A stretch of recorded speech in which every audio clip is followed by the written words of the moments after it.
This is the case of Cheryl Coker, Coker, a Riverside police named suspect. Call the disappearance a homicide. Okay, this case has been going on quite a while. I've done a couple of videos on this lady because there seem to be no updates on the case, but it's trickling along. Now, Cheryl's been missing for quite a long time, since dropping off her daughter at the school early hours in the morning, and then coming back home. And she was seen at her house, and then her car was driven to a shopping area, a tiny little mall, strip mall, whatever you want to call it, into a parking lot where surveillance was picking up video. And at first they didn't really see much, and then I guess as the days and the weeks went on, they were looking into a missing person. In the vehicle was everything. Was her purse, was her phone. It's obvious that Cheryl was not the one driving this van to parked it and abandoned it in a parking lot. It obviously wasn't her. They have a little grainy description of a person walking away in it looks to be dark clothes and a hoodie, and just walking away into a housing area, where he also was picked up on several surveillance videos around the neighborhood. Cheryl is 46 years old, and this is classed as a homicide now. And at first, the husband didn't want to talk. He didn't want to talk. He did not want to get on the news. He wasn't pleading for his wife's safe return. Right from the get-go, he clammed down, and reporters chased him down at his employment, and he said a few words. And that's what I said in my other video on this case. Mike Campbell, the question the police and our and what did they say? They said, do you have anything, the question was asked, do you have anything to do with Cheryl's death? And did you kill her? And William, the husband, and they were getting divorced. He says they have this kind of relationship where it's open relationship, but they still live in the same home. But that's different because Cheryl was going to court, and she wasn't going to put up with that. But anyway, this is what he said. William, the husband, no, I didn't. I did not. I never in my entire life hurt anyone. This is what he said. And Mike Campbell, this is probably the detective, the police investigator. Do you have any idea what happened to Cheryl? And William says she was behaving in some risky behavior right before she disappeared, and I haven't really been willing to put that out there. Oh, really? Isn't he the one that went off on a vacation with his woman? And Cheryl was wanting to start a new life and get divorced, and she was to appear in court the very next day. And maybe this was a reason why she's missing today. because he was about to lose everything, and quite a bit. He was not willing to lose it by the sounds of things. And then Mike Campbell asked him, have you thought about or have you hired a lawyer? And William replies, no, not yet, because I didn't do anything. I didn't think I need one. I guess I'm going to have to. Now he says he thinks he's going to have to because the police just asked him, have you thought about getting a lawyer? Cheryl was 46, and she was reported missing late the night of October the 2nd by her sister, Margie. She had gone looking for her younger sister when Cheryl's 15-year-old daughter called to tell her she hadn't seen or heard from her mother and couldn't reach her. And then her sister said, the pit of my stomach, something hurts, and I knew something wasn't right, Margie said, Cheryl's sister.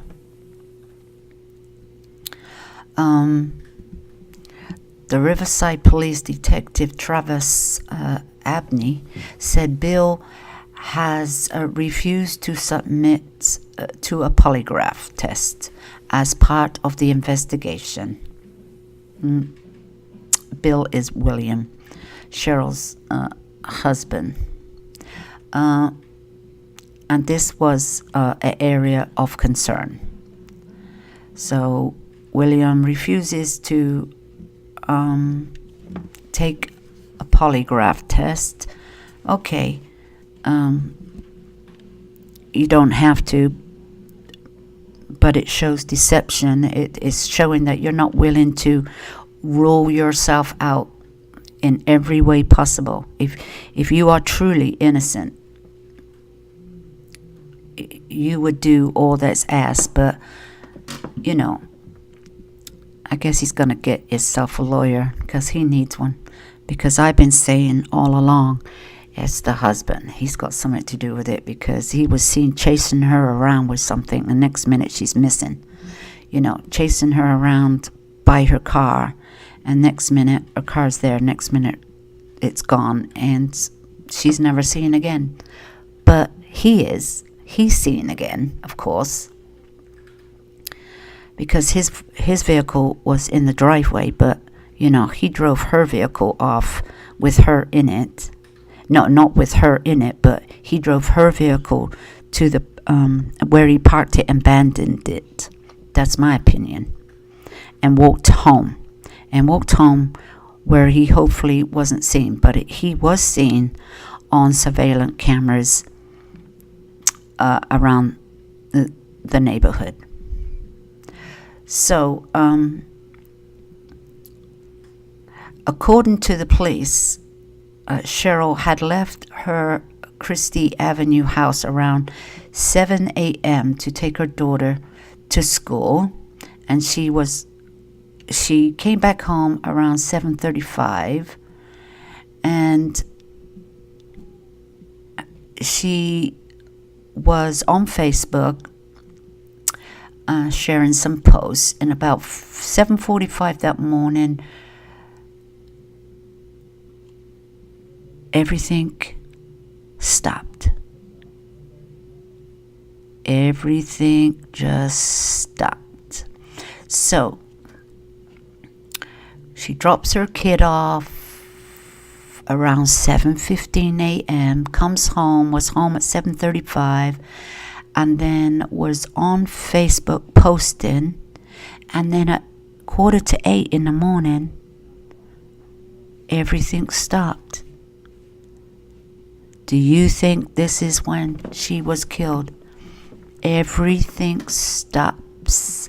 Okay, surveillance video shows Cheryl's 2016 Toyota Highlander driving into the Kroger parking lot of Spinning and Brewheaded. What? How hell do you pronounce that? I don't know. Burkhard. Anyway, sorry guys. I'm not going to edit this. I'm just reading. So let's carry on. Less than a mile from her home.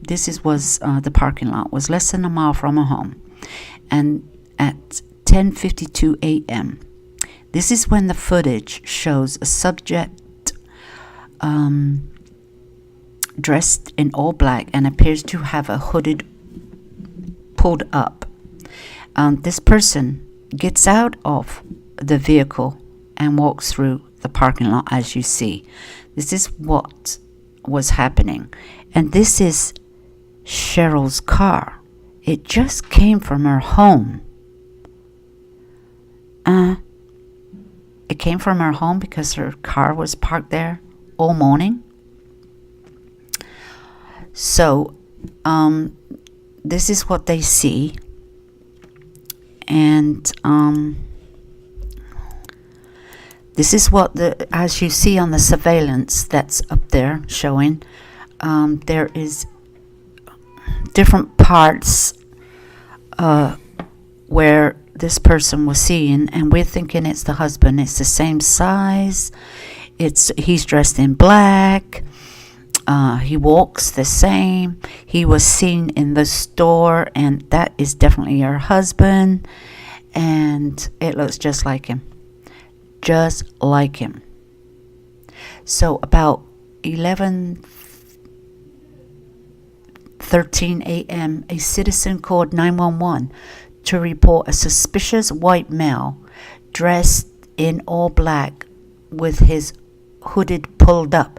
So when you go through a neighborhood, as we know, you think there's gonna, if you see somebody all in black acting suspicious, looking like they're hiding from somebody and cover their face, you're gonna have people call 911 because the neighborhood watch. And I mean, it could be innocent, but it could be some lunatic. So a person had called 911, and that was 11:13. And then there was more activity going on, and somebody else called again about this person. So people are looking out for their neighbors. Her family, her daughter and her sister don't believe that Cheryl just left. They don't believe her mother just left. Mary Carroll said she would never be gone without calling her 15-year-old daughter. See, she would never go nowhere without calling her daughter. And guys, we'll have a little discussion. Your thoughts on this case. We're getting a little closer, as the husband is a suspect now, and he is being questioned. And so we're getting a little closer. It's not solved yet. She is still missing, and she is presumed dead in my eyes. I think this woman is long gone, but her body has not been found yet, and she is not the kind of person that would take off and not say a word to her kids or her sister. And she was filing for divorce, and she was filing for custody and spousal support. And this could be the motive why she is not here today. So let's have a little discussion and your thoughts, and thank you for stopping by.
Also said Cheryl knew about it.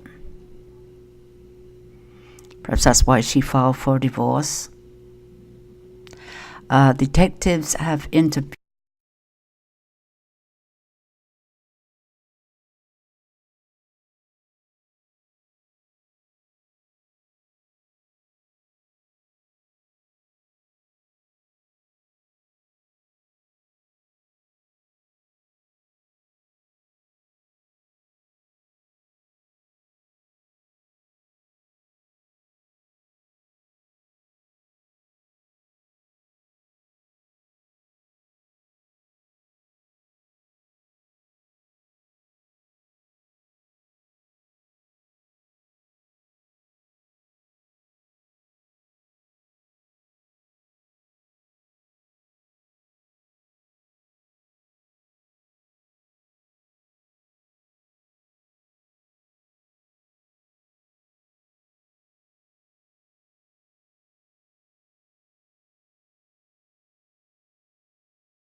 Guys, we'll have a little discussion.